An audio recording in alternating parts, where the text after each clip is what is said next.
E esse é o único canal no YouTube que tem a Bíblia comentada versículo a versículo. Você não vai perder, né, querido? Por isso, seja bem-vindo, seja muito bem-vindo a esse canal, seja bem-vindo a essa jornada. Vamos juntos caminhando pela Palavra de Deus, aprendendo e conhecendo a Palavra do nosso Senhor. Tá certo? O tema desse vídeo é o seguinte: a dupla profecia da Páscoa no Egito. Não sai daí, fica comigo até o final. Vamos juntos?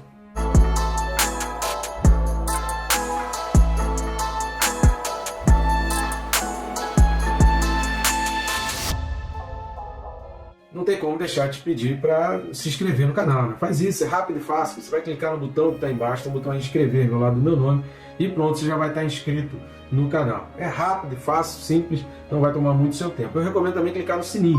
Por quê? Clicando no sininho você tem um duplo benefício. Quais são esses benefícios? O primeiro benefício é a disciplina, né? É muito difícil a gente estudar a palavra, a gente sempre deixa para amanhã, a gente nunca vai estudando, né? E aí, não, amanhã eu começo, e aí começa a ler uns versículos. Às vezes a gente começa com muita empolgação e aí começa a achar difícil.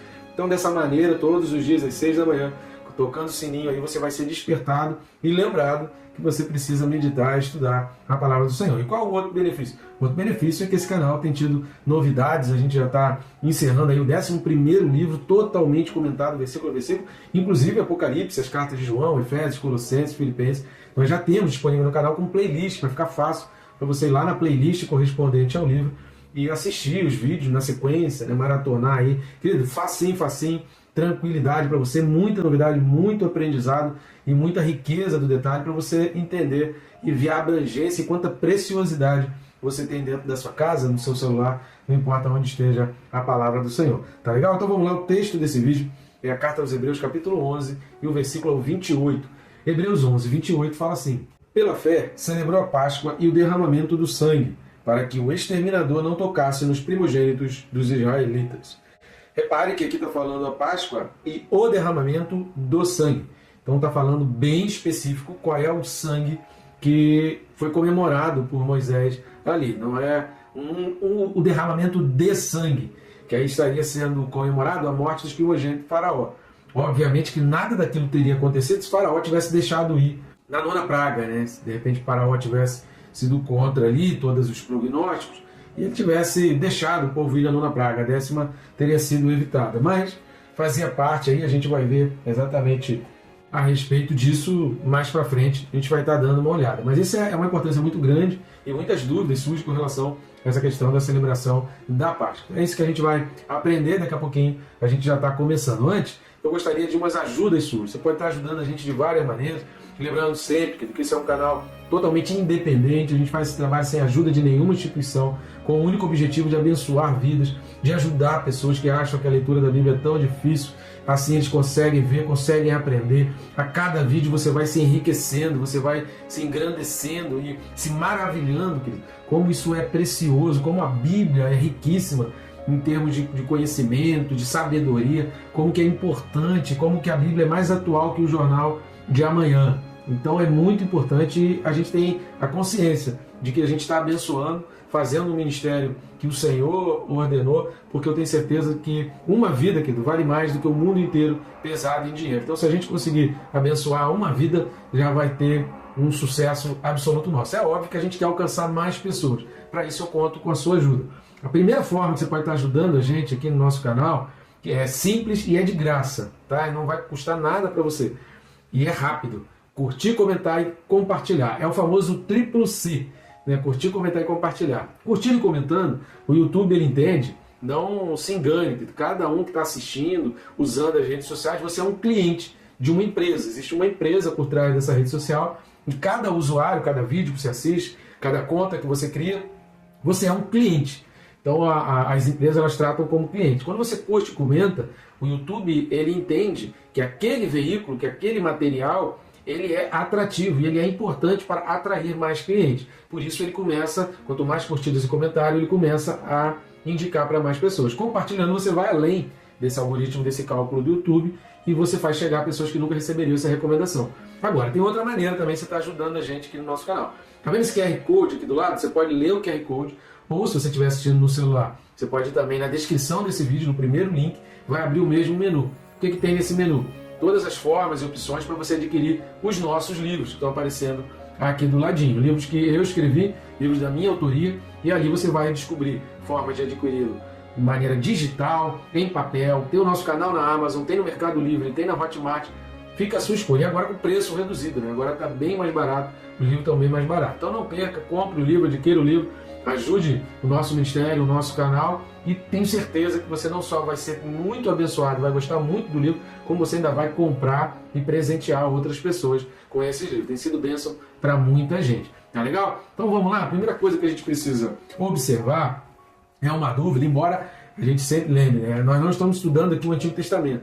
O objetivo desse estudo aqui é o estudo da carta aos Hebreus e entender por que o autor dos Hebreus está trazendo esses personagens e o que ensinamento o autor dos Hebreus ele quer passar para os seus leitores, tanto daquela época quanto para nós hoje. É óbvio que ele não tinha muita noção da abrangência que isso alcançaria. A gente vai falar sobre isso no final desse vídeo. A gente vai terminar o vídeo falando sobre isso. É óbvio que ele não tinha essa noção, mas os seus leitores daquela época, daquele contexto, precisavam de um ensinamento. Então, a respeito do que gira em torno desse ensinamento da carta aos Hebreus, é que a gente vem trabalhar. Obviamente que não tem como a gente chegar nesse ponto que o autor dos Hebreus queria trazer sem olhar para o passado, sem olhar para a história. Então, rapidamente aqui, querido, antes da gente entrar a fundo, a Páscoa, ela foi uma festa que ela tem início lá em Êxodo capítulo 12. Os israelitas, há pessoas que falam que os israelitas comemoravam, faziam festas lá no Egito.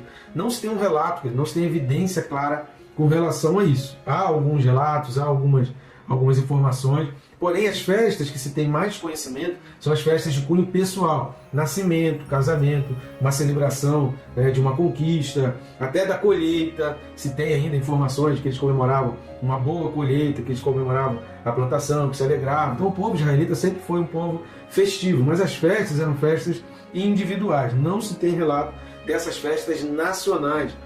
Se você for consultar as principais festas judaicas, tem relações de 7 festas, de 10 festas, você vai ver que todas elas têm origem no Êxodo, têm origem exatamente naquilo que Moisés recebeu. Então, a partir dali é que começam a surgir as outras festas, e a primeira delas é em Êxodo 12. Antes de receber essa recomendação e a instrução da festa na tábua da lei, Moisés recebeu essa instrução ainda no Egito. Então, foi a primeira e é a mais importante festa para os judeus. E voltando aqui ao assunto da questão do Egito, dos israelitas, que eram dos israelitas. Então não se tem certeza absoluta de festividade sendo comemorada no Egito, dentro do Egito, festividades nacionais. Essas festividades nacionais que tem, Dia do Perdão, Páscoa, Festa do Tabernáculo, Festa da Semana, Festa dos Pães Asmos. Então são festividades que você vai observar na Bíblia a origem, vai estar sempre ali no livro de Levítico, Números, Deuteronômio, o registro do surgimento dessas festas. Mas vamos dar uma lida em Êxodo capítulo 5, versículo 1. Êxodo 5, versículo 1, fala assim: Depois foram Moisés e Arão e disseram a Faraó: Assim diz o Senhor, Deus de Israel, deixa ir o meu povo, para que me celebre uma festa no deserto. Algumas pessoas pegam esse texto aqui, ou fazem uma versão como se o povo de Israel, como se Moisés estivesse pedindo para os israelitas comemorarem suas festas no deserto. Só que no original não é suas festas ou as festas que tá ali dizendo. Na realidade isso aqui é uma expressão só e a tradução mais próxima do original seria para que o meu povo, deixa ir o meu povo para que festejem no deserto. A ideia, quando a gente olha para o original, quando a gente olha para o texto hebraico, a melhor ideia que está falando aqui é que Moisés está falando assim: olha, o povo de Israel entende que esse tempo aqui no Egito é um tempo de escravidão, e ao sair dessa escravidão, eu quero que o meu povo celebre, e o meu povo então vai festejar, vai celebrar a saída da escravidão.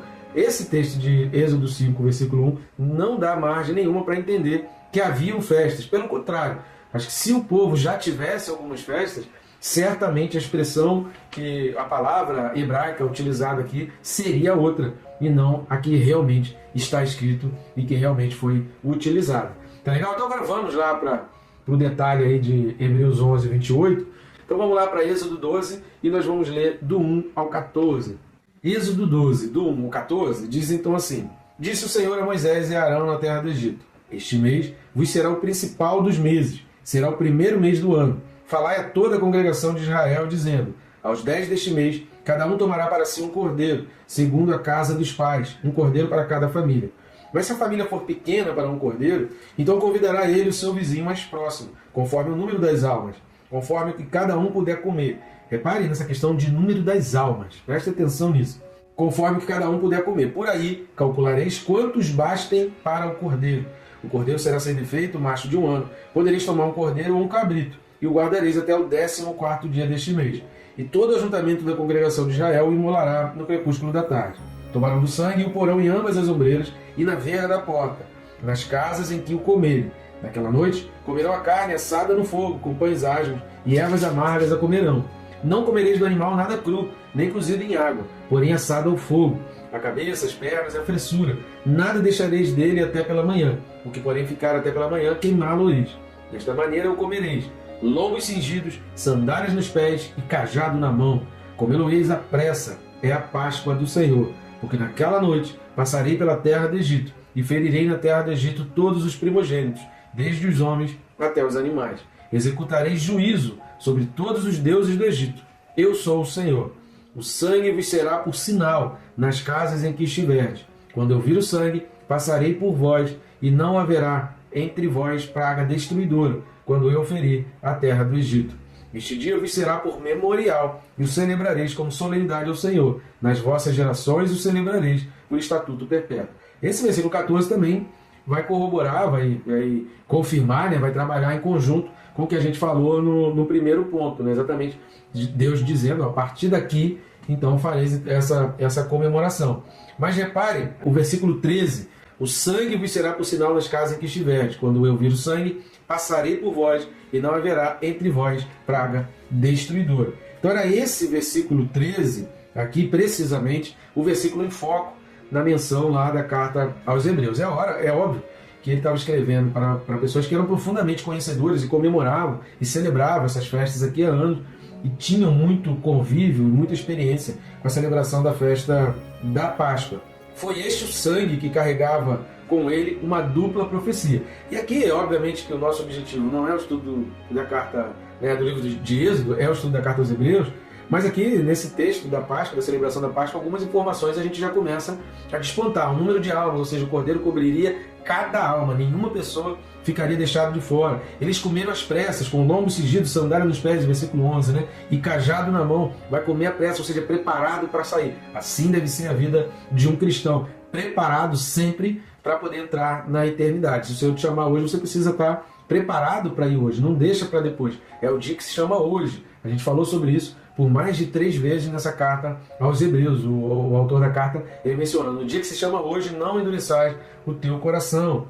E qual a dupla profecia registrada aqui nesse evento, nesse derramamento de sangue? É por isso que a gente mencionou que o texto da carta aos Hebreus, capítulo 11, versículo 28, fala o derramamento do sangue, porque a celebração não foi para o derramamento de sangue feito pelos primogênitos, feito pelas crianças lá do Egito, mas foi o derramamento do sangue do Cordeiro. Então era ao sangue do Cordeiro que o autor aos Hebreus tinha em mente. Por isso ele usa o derramamento do sangue e não o derramamento de sangue, que aí sim seria o das crianças. E com a dupla profecia feita por Moisés aqui, que está sendo utilizada pelo autor dos Hebreus lá no capítulo 11. A primeira profecia é que a salvação que os israelitas teriam para poder sair ali do Egito, e a certeza de que o mal não sobreviveria sobre eles, iria atacar todo o Egito, mas eles sairiam impunes. A certeza disso era a promessa feita lá no capítulo 11, versículos de 1 a 3. Então vamos dar uma lida em Êxodo 11, versículos de 1 a 3. Êxodo 11, de 1 a 3, fala assim: Disse o Senhor a Moisés: ainda mais uma praga trarei sobre Faraó e sobre o Egito, então vos deixará ir daqui. Quando vos deixar, é certo que vos expulsará totalmente. Fala agora aos ouvidos do povo que todo homem peça ao seu vizinho e toda mulher à sua vizinha objetos de prata e de ouro. E o Senhor fez que o seu povo encontrasse favor da parte dos egípcios. Também o homem Moisés era muito famoso na terra do Egito, aos olhos dos oficiais de Faraó e aos olhos do povo. É aquilo que a gente falou nos vídeos anteriores ali, um certo ciúme que o Faraó possuía, porque Moisés era uma pessoa bem conhecida e benquista. As pessoas queriam muito bem a Moisés ali no Egito. No capítulo 11, então, quando Deus anuncia a praga, antes dele dar a descrição de como deveria celebrar a Páscoa, nesse anúncio feito por Deus, Deus faz então uma promessa. E é na expectativa do cumprimento futuro dessa promessa feita por Deus é que Moisés então celebra a Páscoa. Isso é tremendo, porque é exatamente essa fé, na certeza de que algo do futuro iria acontecer, ele executa ações hoje. Ou seja, ele fez aquela festa, ele deu aquela ordem, todo o povo celebrou na expectativa daquilo que Deus iria fazer, como o futuro aconteceria. A segunda questão, que foi a dupla profecia feita aí por Deus a Moisés, é que a salvação pelo sangue de Jesus seria como esse sangue do Cordeiro. Aí talvez você pense assim, como que Moisés podia saber disso? Não tinha como Moisés saber que viria Jesus, que viria Davi. Moisés não tinha nem noção que Davi existiria, quanto mais Jesus, quanto mais tudo que aconteceu ali e a vinda de Jesus. Aí é que eu te digo, querido, pois é, se ele soubesse de tudo, não teria sido pela fé. Vamos dar uma lida em Hebreus 11, versículo 1. Hebreus 11, 1 fala assim: ora, a fé é a certeza de coisas que se esperam, a convicção de fatos que se não veem. Ou seja, você não vê, mas você espera que aconteça, não tem certeza. Só que a gente precisa entender uma coisa, querido, uma coisa que precisa ficar muito clara. Se você não assistiu ainda, assista o vídeo correspondente a Hebreus 11, 1, que é imperdível. Você sabe mesmo o que é fé, que às vezes a gente pensa que sabe o significado de fé e não sabe. Então vai lá, assista o vídeo correspondente a 11, 1 e tire todas as suas dúvidas e veja ou comprove realmente se você sabe o que é fé. Assista lá e tire então essa dúvida. Se você realmente sabe, você tem coisa que você precisa aprender, só assistindo para ver.